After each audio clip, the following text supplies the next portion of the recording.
কোটা না মেধা, দালালি না রাজপথ। নির্যাতন নিপীড়ন আমরা দেখতে পাচ্ছি। মেয়েদের সংখ্যা মনে হচ্ছে একটু বেশি, তাই না?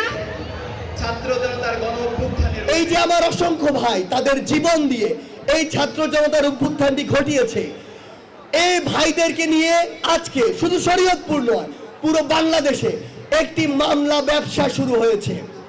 যেই ব্যবসাতে আমরা দেখতে পাই অসংখ্য অপরাধীকে যেমন সেই মামলায় আসামি হিসেবে রাখা হয়, কিছু কিছু নিরপরাধ মানুষকেও ওই মামলায় নামটি দেওয়া হয়। এবং সবচেয়ে গুরুত্বপূর্ণ বিষয়টি হচ্ছে ওই নামগুলো দেওয়া এবং কাটা, এই দুইটি বিষয়কে কেন্দ্র করে লক্ষ লক্ষ টাকার একটি মামলা ব্যবসা শুরু হয়েছে। সেটিকে কি ছাত্র জনতা সমর্থন করে?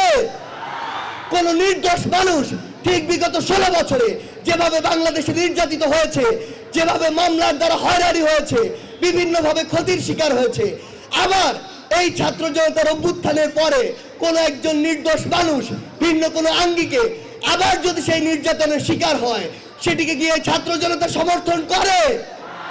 আমরা চাই সকল নির্দোষ মানুষ তার পূর্ণ স্বাধীনতা নিয়ে শুধু শরীয়তপুর নয় বরং পুরো বাংলাদেশে তার যে বিচরণটি সেই বিচরণটি করুক। আমরা স্বরাষ্ট্র উপদেষ্টা সহ যারা স্বরাষ্ট্র মন্ত্রণালয়ে রয়েছে, বাংলাদেশ পুলিশে রয়েছে, তাদের সকলকে একটি বার্তা স্পষ্ট করে দিতে চাই, কোন একটি মামলায় কারো নাম দেখলে তার বিরুদ্ধে ফায়ার করা যাবে না। কোন একটি মামলায় কারো নাম দেখলে তাকে গ্রেফতার করা যাবে না। আগে তদন্ত করতে হবে, তদন্ত সাপেক্ষে তার যদি ওই হত্যায় কিংবা অপরাধে সংশ্লিষ্টতা পাওয়া যায় তারপরে আপনি তাকে গ্রেফতার করুন। তার পূর্বে গ্রেফতার খেলা খেলা যাবে না।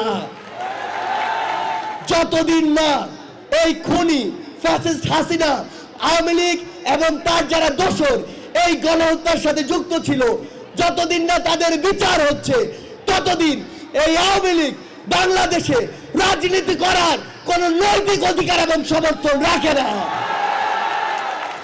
যদি এটি হয়, আমরা মনে করে নিব পৃথিবীর ইতিহাসে এমন ফ্যাসিস্ট আর গণহত্যাকারীদেরকে প্রমোট করার, রাজনীতি করার একটি বেসরকারিভাবে সার্টিফিকেট দিয়ে দেওয়া হয়। এই বাংলাদেশে যদি আরো কখনো রক্ত দেওয়ার প্রয়োজন হয়, আমরা সেই রক্ত দিতে প্রস্তুত। তবুও রক্তের বন্যায় সকল অন্যায়কে ভাসিয়ে দিতে আমরা বদ্ধপরিকর। আর সেই যাত্রা শুরু হবে আমাদের এই গর্বিত শরীয়তপুর থেকে।